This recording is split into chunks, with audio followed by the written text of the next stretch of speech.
Secretary of State says she stands by President Obama's decision, will not second-guess him.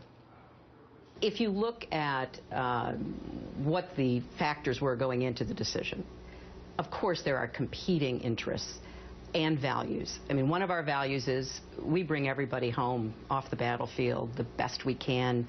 It doesn't matter how they ended up in a prisoner of war situation. All right, joining me to talk about this and the morning's other top political stories, we have Susie Kim. She's a national policy reporter with MSNBC.com. MSNBC contributor Jonathan Capehart. He's also a columnist at the Washington Post. And Evan McMorris-Santoro. He's the White House reporter with BuzzFeed. So thanks for being here, guys. And I mean, we were talking about this a little bit at the end of I mentioned this at the end of the first segment.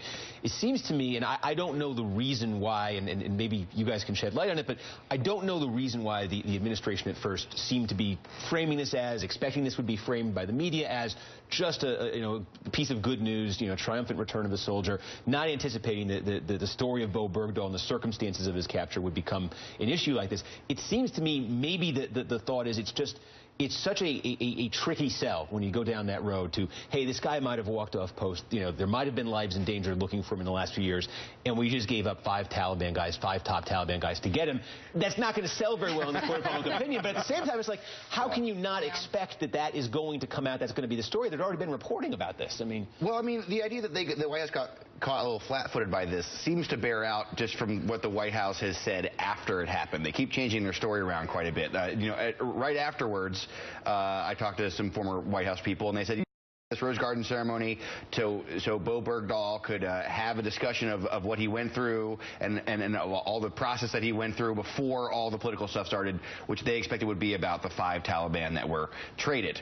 And then yesterday, though, John Podesta at a breakfast I was at said that actually the reason they had this Rose Garden ceremony was because they wanted to get ahead of controversy that they knew was coming, and they knew this was a controversial decision. So I feel like they're sort of trying to find their footing, because I think that a lot of this had surprised them as to where they're arguing a principle that there's something to be said for the principle. Absolutely, the idea of you leave nobody behind, but then you've got, it almost reminds me, invariably we have these debates about free speech, right? Somebody just says something that's terrible, that's racist or whatever, and we say, well, it's an absolutely horrible sentiment that they're expressing, but they have the right to say it. It's something that tests your taste for the First Amendment, something that tests your taste for the idea of we bring everybody back. It seems this is that sort of ultimate mix. Yeah, I mean, it sort of seems like the explanation now is that the White House is trying to say that, oh, we were trying to humanize him, we'll bring his parents, sort of see everyone can relate to a parent's suffering, that sort of thing. But then you have this sort of counter-narrative being like, oh, actually, no, the parents were already in Washington. They have, this sort of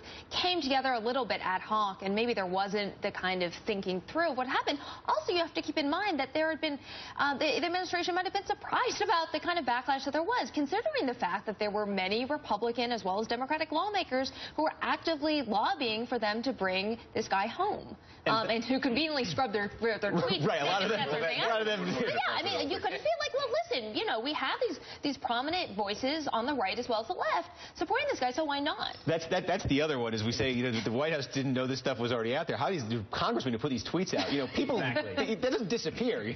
For me, Steve, that is the thing that makes this entire situation probably the most dispiriting controversies I have seen in my 7 years in Washington.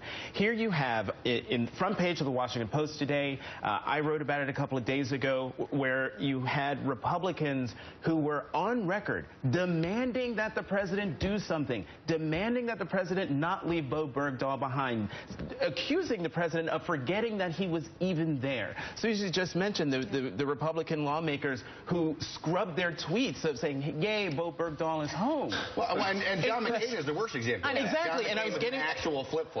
Exactly. He goes on another network and talks with Anderson Cooper about the very deal that the president agreed to back in February, where he said, I don't think we should give up these five horrible Taliban guys just for a confidence-building measure. But if we're going to do it, let's do it so that we can bring Bo Bergdahl home. And now there's John McCain out there saying that what the president has done is wrong.